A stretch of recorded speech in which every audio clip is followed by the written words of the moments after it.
Very nice. Recording in progress. This is why I always just check that audio works and all of that good stuff because I think we are now Yep. effectively live. Can you see the notification? Yeah, I got up top. Yeah. Facebook recording. Sweet. Look at that. Look at us go. So I better put in, what am I going to put in here about sharing it? Couple of palookas who like Do all nachos. the comments come on here? What's that? Do all the like Facebook comments come on Yeah. You Zoom? yeah, you'll see them. No, you'll see them on the Facebook page. So if you want to turn your Facebook down, Okay. you can watch that in the background because then you might be able to also tell me, who that is, and oh yeah, that's cool. Or you might see a cheeky comment in Yes. racing. Seems hard to believe that could happen. Maybe an Uncle Phil commenting. Oh, you can't imagine.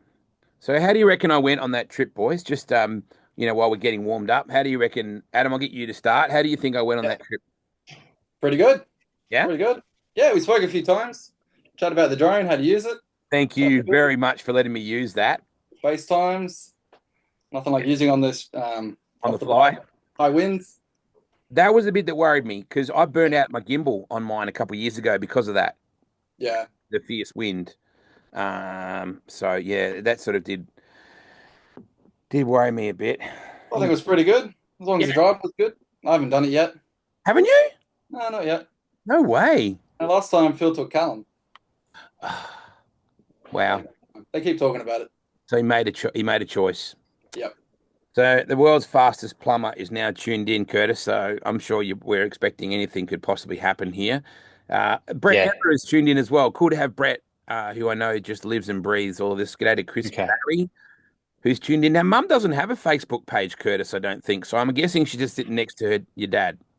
Well, she runs the Jim Reed Racing page, so Does an amazing job. She doesn't like me bringing that up, but your mum is a jet when it comes to social media stuff. She's very creative and she's got mm. your dad's weird sense of humor, thank God. Because I love the way she marries music to the different clips and stuff. But anyway, we'll talk about all that in a moment. These are my guests. Welcome to the deep end. And hopefully we won't go off the deep end. But it's really cool to speak to Kurtis Reed and Adam Reed. And you guys have fascinated me for a long time since I sort of got to know a little bit more of the lie of the land of the Hydrolink Jim Reed Racing Black Mamba. And it's an incredible story. You're both third generation in a lot of ways when it comes to the drag racing culture. First, Adam and Kurtis, who is oldest? I am. I'm 31.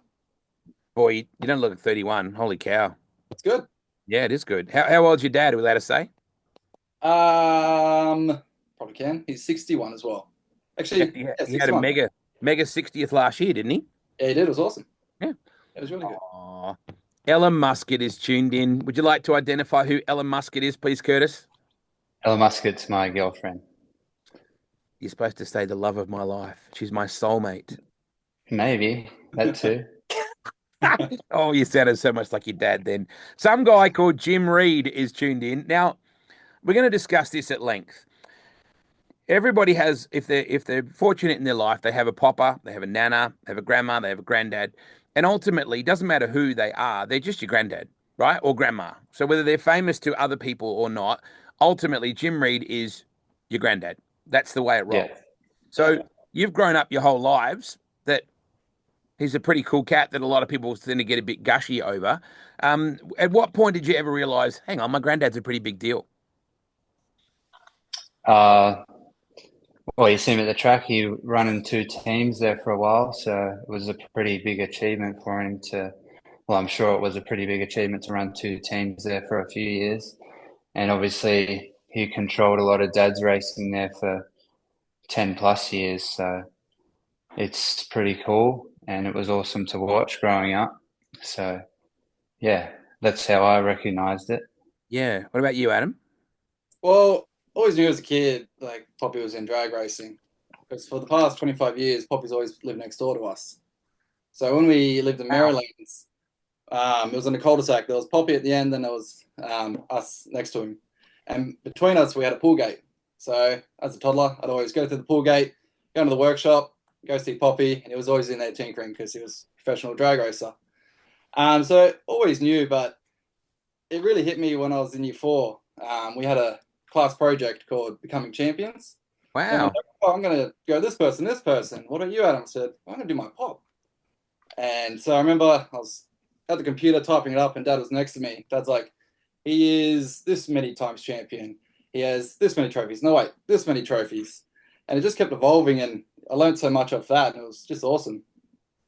You But know, I think a lot of people would assume, and Jim is very proud of his achievements on the racetrack, because why wouldn't you be, right? Over 20 Australian championships and who knows how many wins. And people would probably assume that Jim would be singularly focused on his own career and how good that was. But he was quite happy to tell me about Gary Phillips's altered record. Only the weekend of Riverbend Nationals, he was gushing about Gary Phillips and how he said, if you think that I've got championships, you want to see how many Gary Phillips has got. So I think most people may not think that Jim's humble, but at times he is very much aware of what other people have done in the industry, boys. oh yeah, definitely. He gives it where it's due. He acknowledges all the champions. Yeah, so I don't think it doesn't surprise you guys in the slightest. I was just like, wow, he's really talking about everything I've done a lot. Gary Phillips certainly has as well. So, yeah, it's an amazing story. Kurtis, on your side, your late granddad was a bit of a badass as well, in a lot of ways, Yeah, and yeah. influenced and impacted Australian drag racing in many ways. Could you tell everybody who he was and what impact you think he's had on his legacy of the sport is? He was someone that ran and built Terry Sainty's car, which is Terry is my uncle. They raced Top Fuel for 20 plus years.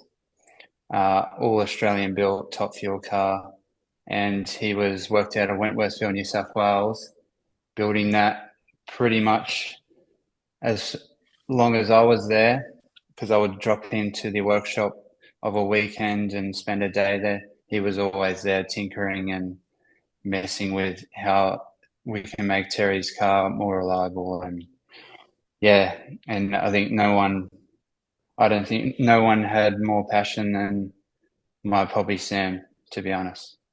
That's a really great way to refer to him, Poppy Stan. I love that. Your uncle went on to achieve a lot of really cool things in his career as well, and carried on that tradition of Aussie built, didn't he? Like it was like you Yeah, crafted it yourself, yeah? yeah, that's right. Yeah, yeah, he was always he would make 10 of the same thing. If he was making one part, he'd make 100 of the same thing just to get that thing going and yeah, make it sustainable and run for a long time. So And the great legacy of all of this is at the Australian Top Fuel Championships of the NDRC, the driver wins the Stan Sainty Cup, which I think yeah, is particularly special. And Terry, your uncle Terry, had a lot to do with crafting that whole yeah, yeah, concept. yeah. So Terry built the trophy, and make it. He, I think that's one of if Poppy Stan could see that today, he would be more than proud. He really wanted to leave a legacy, and yeah, he would be buzzing to see what that trophy is and represents today. Yeah, One of the you nicest human beings as well. yeah, really. And Terry. Well, I get to see a bit of Maggie's Facebook life.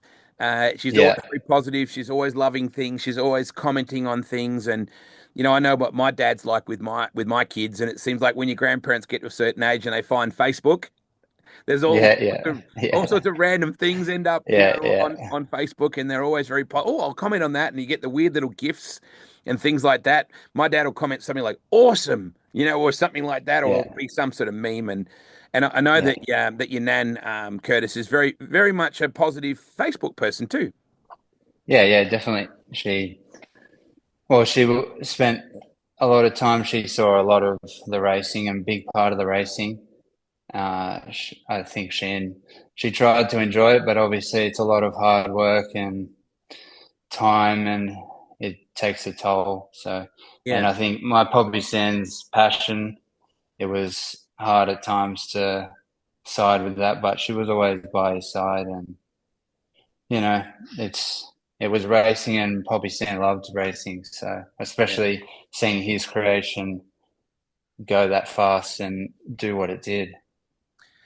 Adam, we're going to talk about Curtis's mum soon because we see her all the time. But I want to talk about your mum because I'm not sure that have I met her or not. But please tell me about the impact that your mum had on your life, over the years as well. Was she a big part of drag racing? Your mum and dad separated when you were around 18 or so, but you must have some Yep. really amazing memories. Yeah, no, that's awesome memories with mum. Mum's beautiful. She was always a part of it. Dad was always racing. If he's not in the workshop, then they're at the track. But we went to every event in Sydney and mostly Willowbank as well. And mum was always there. It was Yeah, good. that's so cool. So I would imagine that, what you're doing now, working, and we'll explain that in a moment, what you're doing at Jim Reed Racing with working alongside your dad and your uncle and your cousin. Yep. Um, she would have thought, yep, of course, this is exactly where he was headed. Was this always going to be something for you in drag racing? Yes and no. Like after they stopped racing after the two-car team, they had a bit of a break. And it was always, not sure if they'll go back. But I remember Dad wanted to go back racing, and the more he talked about it and got things ready, everyone got excited. I was too young to be on the crew back then, and I thought, you know what, I really want to be a part of this. Support Dad, be with Dad, hang out with Dad, and learn. It's fascinating, to see his passion for it too. What an incredible way for both of you to spend time with your dad, like Yeah, your respective dads. I mean, to see, Curtis, to you to see, Phil do 500 and recently set that ET before the Rappers took a chunk out of it just at the previous round. But Yeah. to see your dad is, do 500 plus kilometers per hour, something you've done your whole life that you've been aware of. To see that as an adult now, do you view that any differently, or what's that like for you? You definitely, I think now you're more worried about safety, but when you're younger, you're a bit of a sore loser and you get beat up about yourself when he loses. But now has he made a clean run? Has he gone down safely? But you definitely want to win at the same time and you want him to do well and you kind of do what you can to help that. But I think he still enjoys it. He's still out there competing and yeah, he's doing his best. We all have dad joke moments. I know that my kids look at me sometimes, and I've always thought I was pretty cool. But when you're a dad, you're just not. Like you do things and you just things you do, and I can see my kids looking at me going, "Hmm, he didn't Mm, look that stupid, but he just did it naturally." Um, yeah. the 2 minutes 90 comment about the McDonald's drive through. I mean, there must be times at times where you just go, "Wow, Dad, didn't see that coming," or are you so used to your father's very offbeat sense of humor? He makes jokes like that all the time, but they are sometimes pretty funny. Yeah, Phil he has makes people laugh. So Phil's always been funny. Has he? If you get Dad, Phil, and my Uncle John together, it's hilarious. I was going to say to you that your dad, Adam, is actually as dry as the desert. Oh Like yeah, he can cut you up with a joke or a comment, and you don't even realize it's like a paper cut. Like you yeah, don't actually realize that you've been cut because he's just some of the things he says on the start line in particular. I remember that comment he made about all of the blocks. When you guys were blowing up things all the time, and all the blocks were like yep. huddled in the corner. Like literally like those lobsters in a Chinese restaurant going, not us, not us. But they've both inherited that dry sense of humor, I think, from your granddad, from Jim. maybe, yeah, I think so. I think so. I think it's a mix of a lot of things. Growing up around the sport, being around Ken, Kenny on the crew, and Noel. I think growing up with Noel, Ken, and Poppy, just being around all that, it's just, yeah, created that. Now, out of all the crew members that you work with on the team, Adam, there's got to be one of your favorites. I mean, I know it's cool working with Dad, it's cool working with your cousin, all that sort of stuff, but I Yeah. get the feeling there's one of the crew members that's kind of your favorite. Um, oh, if you're talking about my wife, she's not on the crew anymore. She's a full-time mum. She's But coming back though, right? She's not gone for good. no, I don't think so. I'm trying to get her back for Sydney, but I don't think she will. She's 19 weeks pregnant and looking after a 8-month-old boy. So I think she's going to be on the sideline for a bit, just watching. Seems like it's a bit of a plan there, Curtis. Like he got her pregnant, they're having a beautiful baby, they have the beautiful baby, and he's like, all right, so you're not coming back because here's another baby. Yes. yeah. It's Yeah. Malone time. It was very cool to watch you two working together though, Adam. And Jacinta's she's very much like Julie as well, and like her mum Kim. Let's bring up Kim because She's amazing, and she's got that really evil cackle and that great laugh and that really, crazy sense of humor as well. Yeah, But watching her work with Jacinta and being part of that, and you've got Denise in there doing the catering with Kim and looking after the team. So it's this incredible fusion of family guys that Jim Reed Racing is really special. it is. It is. There's the all the Reed women. They're fantastic. I think you guys both realize you've got to be a certain breed of cat to be a Reed woman. I think it's something that you You have to do. be a certain person to be able to fit into that community. Oh yeah, Julie with Phil, Kim with Dad, and Denise with Poppy. You definitely have to be a type of someone. They all Even they all Jacinta with deserve me, they and all Ella with deserve Academy Curtis. Awards, that's for sure. Yes, exactly right. Yep. So please explain the family tree for me, because between the Sainties and the Reeds, there's a lot of branches in this whole deal. You both have sisters. Yes. Yeah. Yep. Older sister Ashley. Tell me about her, Adam. So she's awesome. She's great. She's married. She's got 3 kids. She's got a girl and 2 younger boys, Hazel, Johnny, and Lewis. Yeah, that's about it with Ashley. Yeah, she comes to the drags when it's local, when it's in Sydney. So I yeah, like that I like that when I mentioned your mum, you said she's beautiful, and then yeah, when you mentioned your sister, you said she's amazing, which says a lot about the person that you are, Adam, because you're obviously very fond of your family. I am. I am. We're very family orientated. We're as well as family, we're best friends as well. Talk and tell each other everything. Yeah, that's super cool. Yeah, it's Curtis, great. you're the same. You've got a sister as well. Yeah, Little Larissa. Yeah, little sister who, amongst other things, was a McDonald's manager, right? Yeah, yeah. Well, she's more like Dad. She's pretty stern, and I'd like to see her drive the supercharged outlaw car. That'd be pretty cool, and Is she I'd keen? like to see her more involved. I don't think so. Don't think so. She would. She might like it. I don't know. Did you, pardon But my ignorance, did she race junior dragster or anything like that? no, no, she never raced. But I think she's pretty tough, so it wouldn't be much for her to do it. It would just maybe if Dad pushed her, it might get her there. Um, Tell me about, in your eyes, tell me about your mum, Curtis, because I know what I see, and I know what I see when I see Kim in the pits as well, and they both have my heart. They're both incredible women. Tell me about your mum.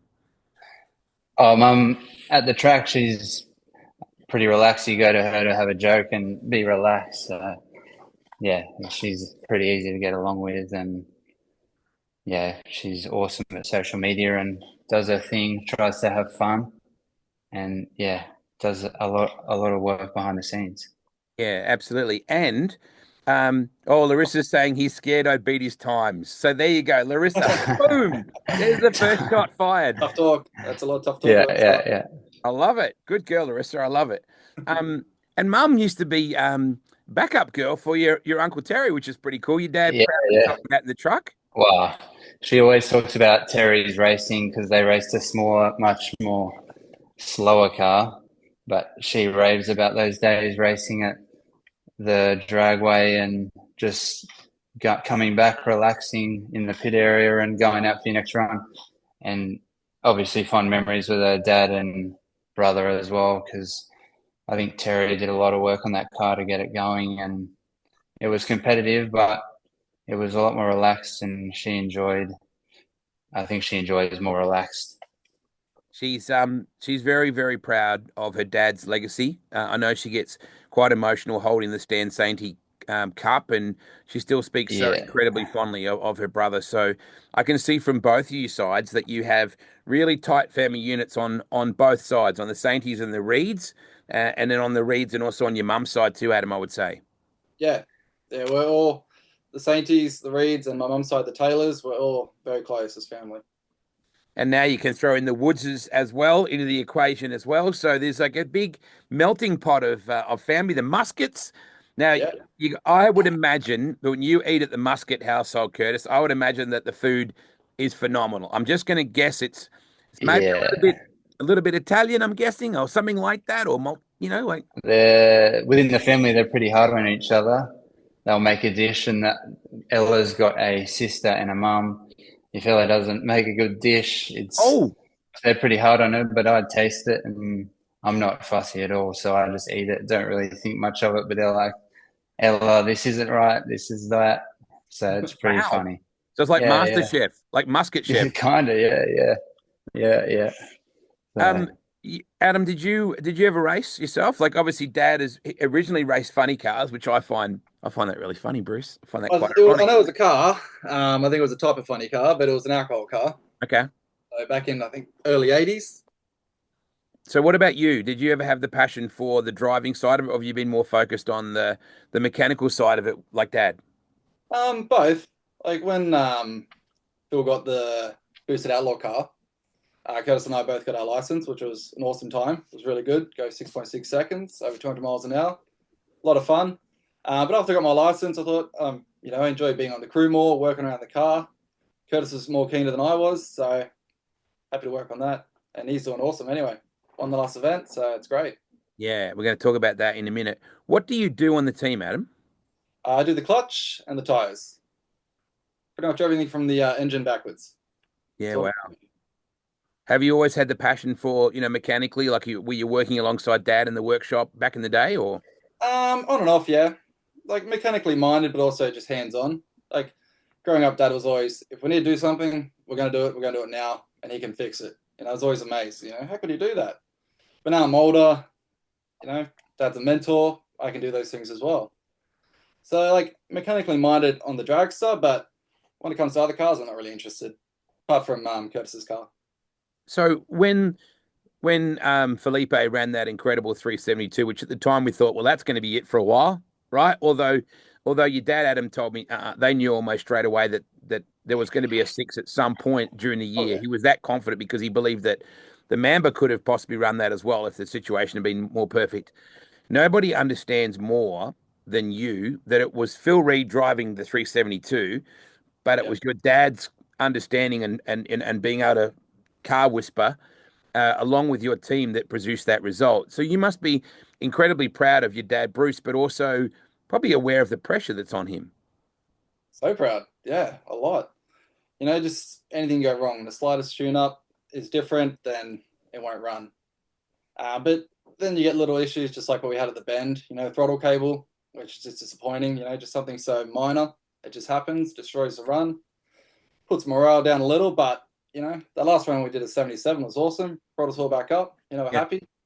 But everything's got to be perfect. Boys doing the heads, Curtis on the blowers, me doing the clutch.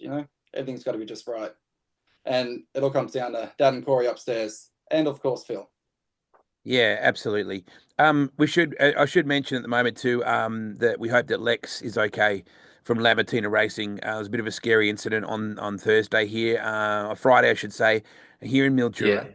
Um, And so, big shout out to Lex. I've been talking to Phil every couple of days, just in text, just to make sure that they're doing okay. Yep. But I think it brings up the point that this is a volatile game, guys. And you had a nitro explosion on the line in Sydney. It's the kind of thing. I guess it's never lost on you the seriousness of what you do, Curtis. I'll ask you this first. It's a dangerous sport. It's a explosive on many levels. Yeah.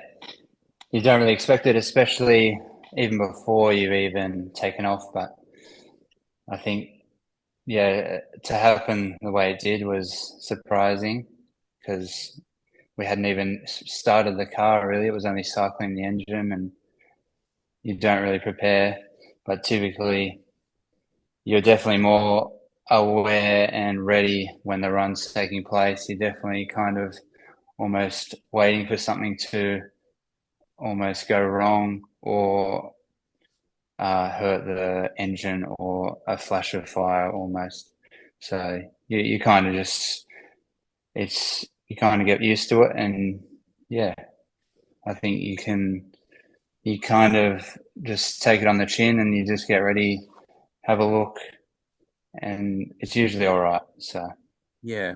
I mean, Adam, we see those nitro barrels, at the track. They're there. If you look for them, they're there. They're obviously placed off in a separate area in the pit area. But you know yourself. You two have been around this sport your whole lives, and you've seen. Grandad had a frightening wreck at Willowbank that everybody remembers, amongst other things like that. It's a game that you play, but I guess when it's in your DNA, Adam, it's the only way you want to be, right? Pretty much, yeah. We all know the risks, but the main concern is just safety. fuel's our main concern. If we all do our jobs right, then everything's going to go smoothly. Yeah, absolutely. Fuel's top priority.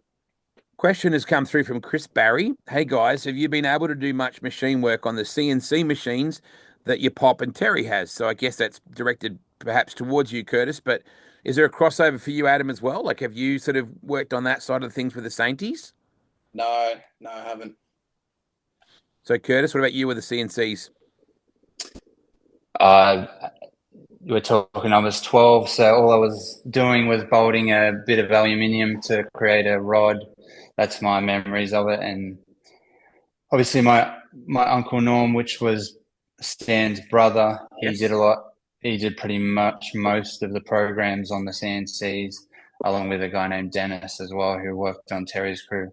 So Stan's brother's actually blind, so you could walk into the programming room and you could hear the computer speaking to him, and most people would be mind blown to what it was like there, because it was still floppy disks and it was like 2014, 2012. So yeah. That's amazing. I love the things that we find out just almost randomly at times. That's such an incredible story with how you guys do that. Kurtis, your racing program is going along pretty nicely, but what's fascinating is a great photo that we put up on the Facebook today of your dad pushing you with your go-kart. For a while there, Yeah. you raced against some pretty BAD A55 dudes. I think around the time there was all those the Feeney family and the Doohans, and so your dad was a big part of that culture. Yeah, looking back now, it was pretty competitive, but I loved it. I really did. It was something me and my dad did together, and we raced very hard. And Dad was he was as passionate as I was, really. We used to take the engines to the dynos, rebuild them. You talk to teams, try and get your setup correct and optimize things. And I think Dad wanted me to do well, so we did our best. I raced hard, and we travelled most of Australia doing it. And yeah, it was more than fun. I kind of miss it today, to be honest. It was awesome. Your dad always tells me that if you can turn at the end of a straight, you're not going fast enough. That's his way of explaining why sprint cars aren't fun. Um, Yeah, yeah. so was it an unusual thing to go karting instead of, say, junior dragster for you? We bought a junior dragster when I was probably 9, and we never raced it. We kind of Wow. steered to circuit racing. I went to a circuit track and did a test day, and we kind of just took off from there. We bought a go-kart and began racing locally, and then it just ventured from there. So it was a lot of fun, and it was really competitive. Question from Craig Baker, Kurtis, and Adam. I think I know the answer to one of you two with this one. Will either of you drive the top fuel car in the near future? I'm going to take a stab at Adam and say maybe not. Or is that something you would like to do one day? Because you're licensed currently, right? Yeah, license for Boosted Outlaws. No, probably not me. I'd leave that for Kurtis. The question's going to be when, Kurtis. I would think that it's not a case of if. Hopefully, one day that is a succession plan, maybe. But if there is it possible you might go, nah, that's actually not for me, or is that absolutely the plan? Oh, for me, I'd obviously take the opportunity, but Dad's doing so well, and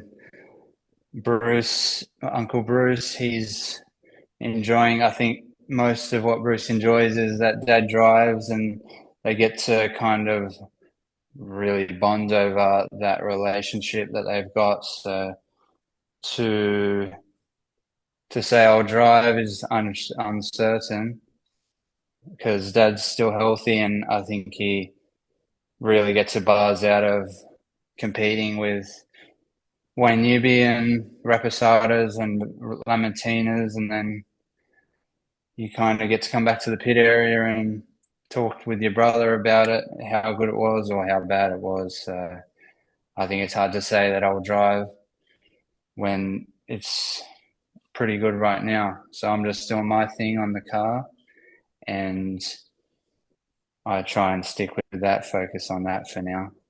Well, I mean, when you look at it, Felipe's just commented he'll need his mum's permission. And I was wondering about that. I was thinking Julie's going to, Yeah, that's my baby, right? yeah, Yeah, that's kind of what I was yeah. thinking as well. Question coming through as well about, and I don't know whether you can answer this or not, but maybe Julie can answer through Felipe here. Will we ever see the Sainty team return to Top Fuel? Now, I would think that just the sheer financial aspect, let alone the people power and the manpower required, might make that difficult. But Derry was a hell of a driver. Yeah, I think it's hard to come back when your dad's passed away and he was such a big part of that team. He obviously made all the components, and I think just it's one of those things. Does Terry have the time to rebuild, or does he?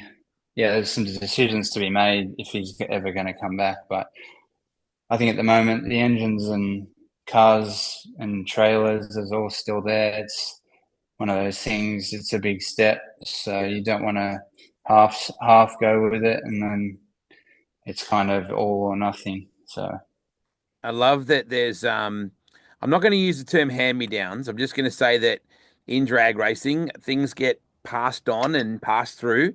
Nick Polito's saying thank you for the junior, Kurtis. So that's where your junior is. yeah, we sold that too long ago. So yeah, I think it was a really good car. It had a lot of success. So I think I think it was a good car. Was talking to Bruce just recently, and also laughing along with Phil about the fact that you know that Bruce in particular was great mates. They all were actually. There's great photos of them at 21st and stuff with Sam Fennick and Yeah, with Louis Raposada and those kind of guys. And the reason I bring that up is I've only noticed it in the last couple of years, and it's been in drag racing forever, like any form of motorsport. But there's a tremendous history and community. Whether you're racing against, like the Politos are a good example, right? Purely pro stock. But over yeah, the years, you've all been friends in some way because of that community that is the pit area. So I really, I'm very inspired every time I walk through the pits of, oh, you race the shit out of each other, but there's a lot of history in your families right through the pits, Adam, right? Yeah, everyone knows each other. Everyone knows each other, and everyone's raced with each other at one point back in the day. Like Dad, Sam Fennick, and Louis, they all crewed together. Yeah. Yeah. So I think Phil was asking about a photo. Someone come up and brought a photo up to him just recently and said, "Where do you reckon this was, Phil?" And he's like, "That was at my 21st." And there was all those guys, that were there, because of course, you're going to be around people that have a similar interest and a similar passion. Drag racing is singular in its. You guys will thrash for an hour and a half, 2 hours in between runs and go to the start line, and there's absolutely no certainty. Hello, Maggie Sainty. Maggie's just chimed in with great interview. I love that. She's such a beautiful soul. She's always very supportive. You never see her have a crack at anyone. She's like, "Oh, that was lovely," and just yeah, hello, Marg. yeah. yeah, what a sweetheart. Um, but the certainty of you getting a 3 second pass is whatever percentage that it is. The reality is it could blow the tires off. It could turn the tires halfway down the racetrack. The chute could be deployed early. There's all these things that don't add up, and you have to go back and regroup and do it all again. What's that like when you go to the line and you go, "We just thrashed for 2 hours on this. Through no fault of anybody's, this could turn to shit." It's hard, yeah. It's honestly, it's just whatever happens. But if you have a run and it's awesome, then hell yeah, let's do it again. And if it doesn't go down, then okay, what happened? And then we're all like, all right, what can we do? What can we do to fix it? What can we do different? Especially upstairs with Dad and Corey. So it's just go from there, really. What about you, Curtis? Same thing? Well, if there's ever any issues, which there always usually is, it's such I think there's a lot of experience on the team between David and Daniel. So I think you kind of look to them and do what you can to rebuild and help them, but you're focused on your own tasks. So you kind of finish that, and then you'll bring your attention to maybe there's a cable burn or whatever it might be. So yeah, there's plenty of people to look to at times like that, which is often. Especially You're now experiencing, Curtis, the driving point of it, right? Where you get in the car, all the work has gone into the car with the crew, although you're hands-on with your own car as well, I would bet on it. But now you have that added weight of, like if your dad turns the tires or you turn the tires or whatever, and you don't end up making a run, do you feel that, oh God, all these people have worked so hard to get me to that point and it didn't work out? Or is it that it's all like, oh well, it happens? It's closer to, oh, well, it happens because you're kind of more relaxed and you do your thing in the pit area, but you're sitting down and chit chatting for most of the time usually. So if something goes wrong, it's more of a what happened, and you've got time and you take your time with it and you rebuild and have a look. It's not normally a major issue with my car, so you do what you can, and yeah, we try and race hard, but most of the time it's straightforward. Between the pair of you, it's quite incredible. And again, they're just your dads, right? So let's just place this onto one side. Someone's dad, my dad was in the Air Force for 25 years. Your dad, Adam, tunes an 11,000 horsepower Symphony. Your dad, Curtis, drives it at 500 plus kilometers per hour. They're just your dads.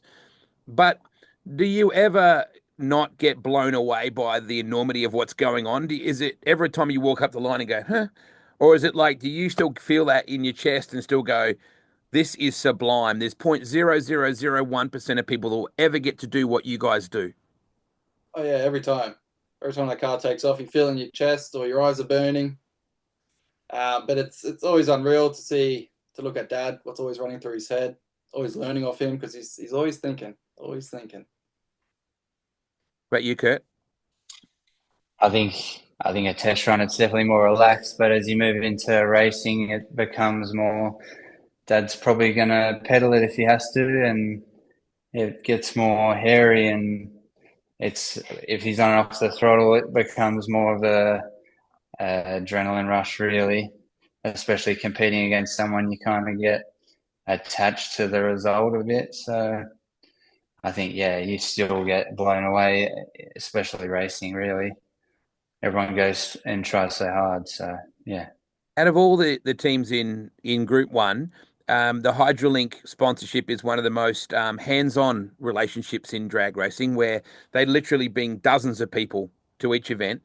You guys have literally got over your shoulder 50 to 60 people at one time watching what you do intently with their phones and the whole bit going on. And that's something that your team needs in order to fund its racing program. So it's vital. But it's a pretty unique environment that people can get so up close to what you're doing, Adam. It is, but a lot of the time you don't notice they're there because you're that honed into what you're doing. Especially when the car comes back, it's just, all right, game on. Right? Let's get it out, get it in, get it fired up, and go again. So you only realize who's around you when, you're finished, everything calms down, you have a look around, okay. But your main focus is on the car. Curtis, you guys all have a designated role in the car, right? There's clutch people, there's tire guys, there's superchargers, there's all that sort of part of the cars. Are you all trained in that if someone goes down, or is it a case of know your lane and stay in it? It's closer to know your lane and stay in it. I'd focus on my job and I build the blowers, and then once the blower goes on, I help with the blower belt and a couple bits and pieces. So everyone has their role, which if everyone has their role, you're kind of a lot more efficient that way. So you do what you can and you kind of do it as fast as you can as well. Yeah. I noticed there's a couple of guitars over your shoulder there, Ad. Are they Nice. Jacintha's, or you're a guitarist and a musician? They're Jacinta's. She's the musician. Is that right? Most instruments, but she did give me a banjo. So, you got to play it. You got to play this. I can't play it. Come on, just give us something. I can't play at all. Well, I am that doesn't stop challenged. Phil. Instrumentally impaired. Instrumentally impaired. Yes, Jacinta. Really That's all her, not me. Putting it. She even got me a book that I didn't read, so I'm doing good. Weren't you a bit of a passionate AFL player at some point in your life? I was, yeah, yeah. Played all during high school and a bit in primary school. And So, growing up where? so we grew up in the Hawkesbury, just near Richmond. Yeah. So Um, AFL is not exactly a spiritual home place in place like that. no, so my mum's side, my grandfather and grandmother, they liked AFL. Then as I grew up, we always went to the Sydney Swans games. It was always great. And then I started playing. I loved it. I don't think I'd ever be good at NRL or rugby union, so I stuck to AFL. Which position did you play, Ad? I played full forward. Holy cow, you were the Warwick Kappa of the Swans, mate. I was the Tony Lockett. You're not quite as physically imposing as Tony Lockett, but that's a good thing. Or Barry Hall. Yeah, oh yeah, wow. Or as violent as Barry Hall. You're a lot more gentle, both of you guys. I am, yeah. What are your passions apart from drag racing and now being a new dad? And what's that been like, Adam? I know from experience, as your parents, of course, know, it's the greatest thing you'll ever do in your life. And it gives you an appreciation for women that you previously could never have comprehended. Oh yeah, yeah, it does. Jacinta, she's now my wife, so she's amazing, amazing mum, amazing to our boy William. He's almost 9 months old. She's pregnant, 19 weeks, so that's exciting. But passions apart from drag racing, it's just spending time with family, really. Apart from work, I work with my father as well. So, Oh, you've got to have some great pool stories. There's pool got to stories? be a great pool story. It's got to be. Has there been a celebrity moment that you can think of? Probably been lots, but has there been one that's your favorite? Nothing I can think of really. We get the odd customer that goes, "Oh, Bruce Reed, Adam Reed," then they're just thinking and go, "You know Jim Reed?" Yes, yeah, I know Jim Reed. We had a customer come out once and he brought out all these magazines from Castlereagh and I used to watch Jim Reed and Winfield back in the day.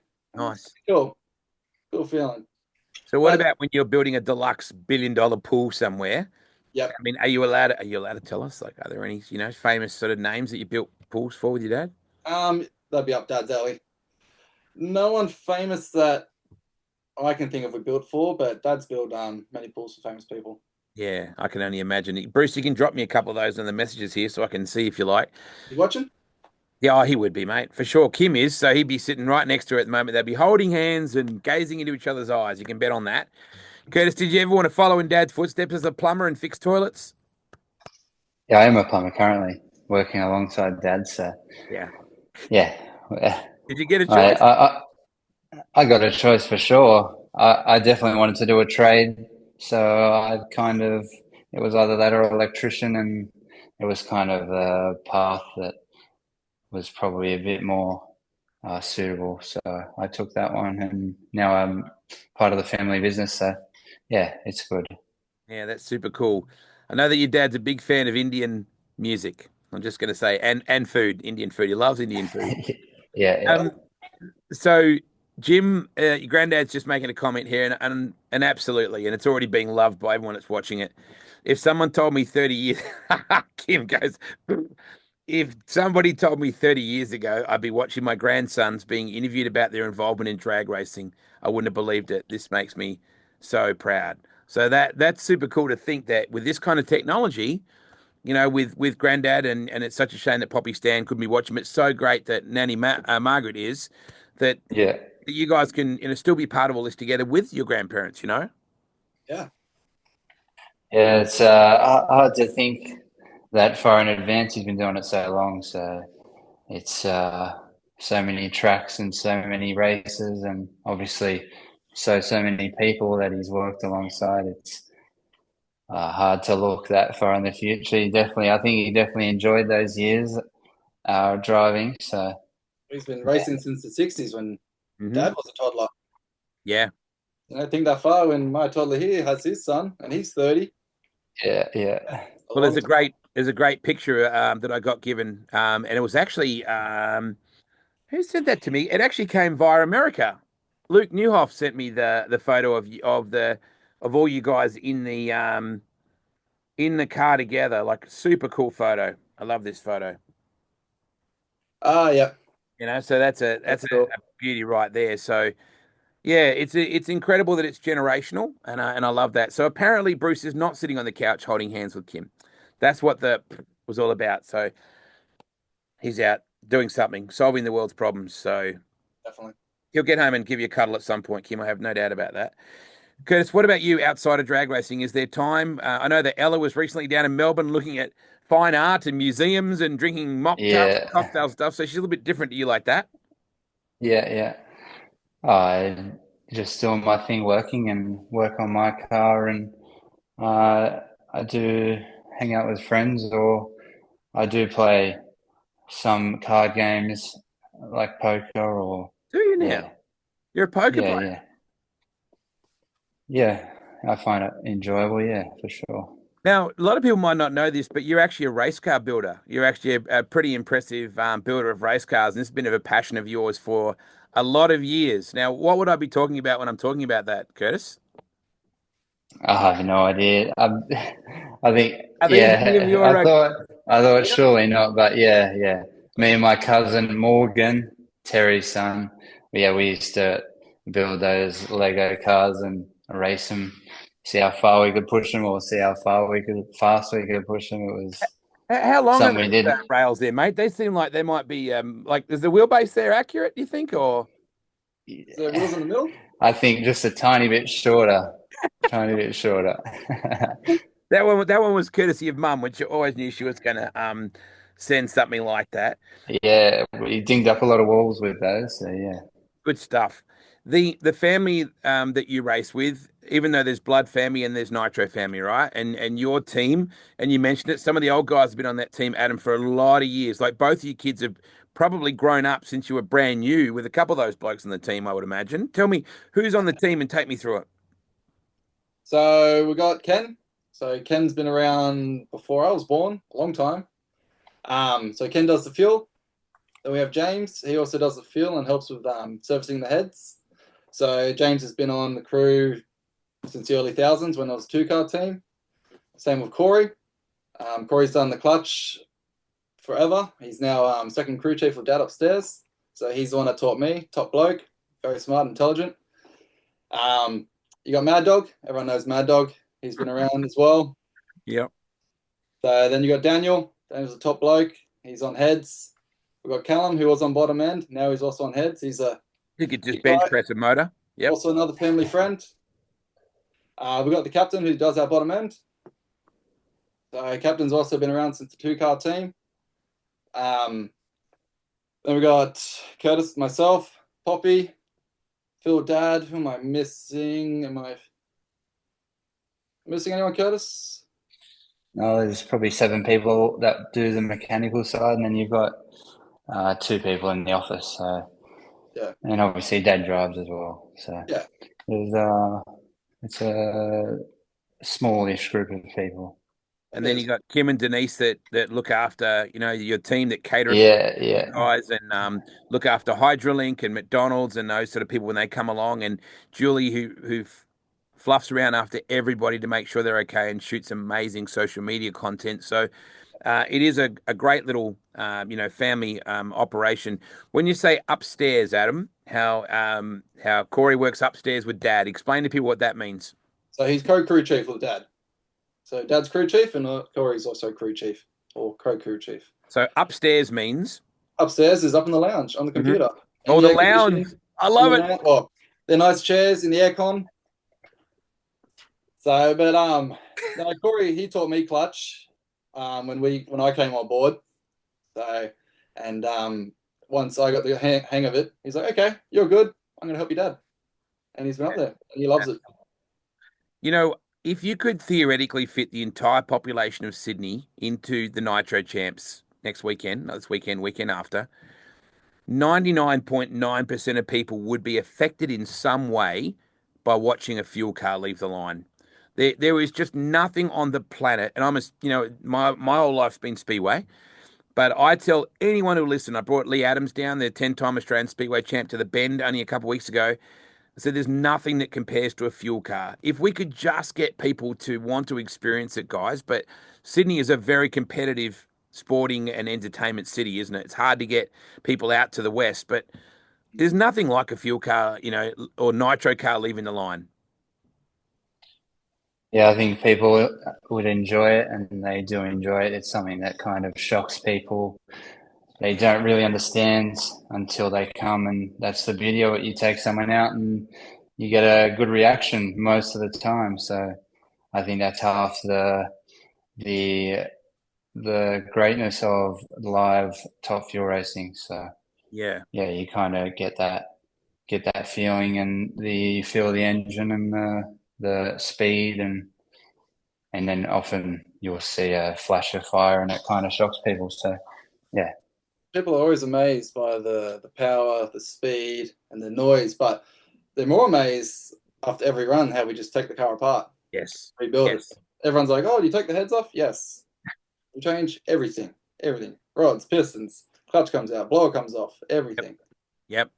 Well, I love it People, when you guys say, "Oh," Bruce will say, "Oh, we found a cracked wire," or "We found a." There's little things that you go, "How the hell?" It's like your Lego cars just then, Curtis. Like there's a thousand pieces to that. How on earth do they find that sort of stuff just by tracing through what might have caused that? You know? experience. It's always experience. Yeah. You know, what I want to urge people, and it's only taken me this long to work this out. Everybody goes to the start line, right? The spectators sit predominantly when they get there, they come to the start line to sit around that area within the 60-foot half track. What I urge people to do at the Nitro Champs, because that's going to be epic coming up, not this weekend, not Anzac Day, the weekend after, 3rd and 4th of May. And we've got Nitro Funny Cars are back as well. There's like 15 or 16 top door slammers. There's Pro Mod, there's Pro Stock Motorcycle, there's Top Fuel Motorcycle. It's going to be off its chops for basically 3 days. But what I urge people to do is sit there and watch the start, but the next run, go half track or go to the deep end because you don't understand the speed. And the only reason Yeah. I know is because at Darwin, when we do Darwin, guys, the commentary box is actually past the finish line, right? Yeah. So we do the TV and the track is actually, the start line is down that way. So we hear them. It's that, and then you pass the window and you go, you can't get that sense of speed, Curtis, until you're at the other end of the track. Yeah, I think it's definitely you kind of never get told. There's always another. You can either go on the start line if you're lucky enough, or you can go half track and feel it a different way. But definitely the start line is definitely somewhere you'll get the most shock, and you really feel the concussion of the car when it takes off, and as it motors down the track, it kind of really get to see and feel the engine and see the speed. Yeah, it's a phenomenal experience. Nitro Champs is coming up, as I said, the 3rd and 4th of May. The Friday has got some Aeroflow Sportsman competition as well. I think Top Door Slammer have a session around 3:30, something on the Friday. And then Saturday and Sunday, we rip at Sydney Dragway, which, boys, is another very special part in your lives. We know that Grandad lobbied tirelessly with government officials and the Premier and Alan Jones and a bunch of pollies to raise the money to get that facility. So as much as people talk about Winfield racing and all that, the Triple Challenge stuff and all that sort of stuff, and the over 20 championships, but Jim's legacy will be that venue in a lot of ways.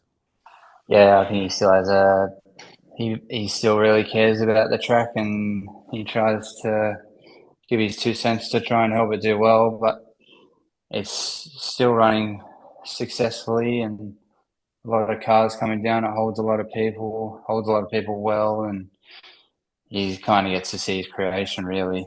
Well, his and others, a lot of Yeah, others' creations. So yeah, for I think sure. it's pretty special. Winter Nationals is coming up as well, boys. You remember Yeah. last year it was standing room only. Like what a vibe.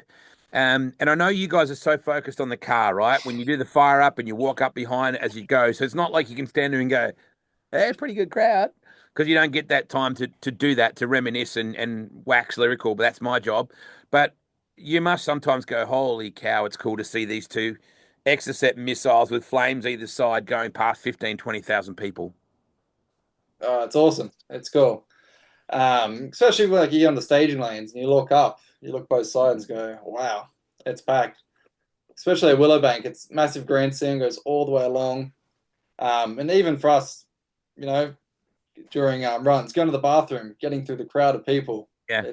even bringing the car back, you tooting the horn, move, move, move.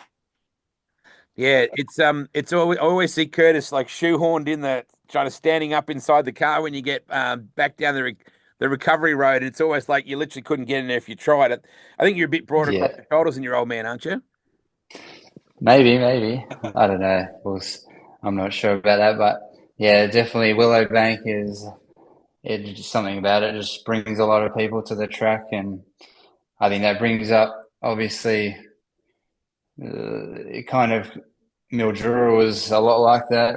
It was something I hadn't seen before. Mildura along with Heathcote, and Yeah, Heathcote those was tracks were huge. pretty crazy. They were Heathcote was people were crazy. really shocked, and it was more of a rally car vibe because there were people standing almost against the wall as Yeah, the cars would drive by, similar to rally car really, yeah, it's a good which point. kind of made it more exciting. Everywhere at Heathcote. I remember that on the starting line, there's people almost sitting on the barricade. You turn around, there's some random guy next to you. It was packed. Dragway at the Bend is a phenomenal venue. We've seen some incredible things there already. The Western Nationals was just huge there. Whenever we go there, the joint is always chockers. If we can just get a place in Melbourne, that would just be the little missing piece of the puzzle. I'm sure you guys know that. And, back in the Yeah, day, drag racing was mega there. Some of the incredible old footage that gets around there.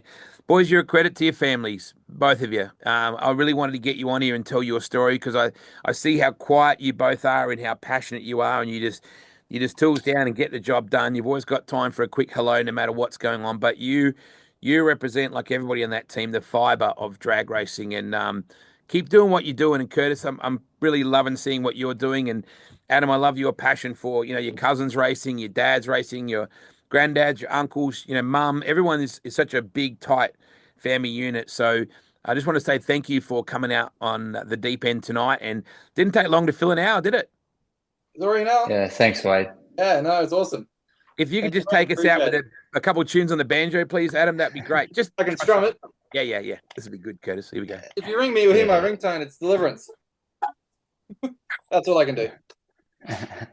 I'll say to your dad, I'll say to Phil, what song's that, Phil? So have you noticed before I go, Curtis, have you noticed that your dad's much more alert in the mornings than he is in the afternoons?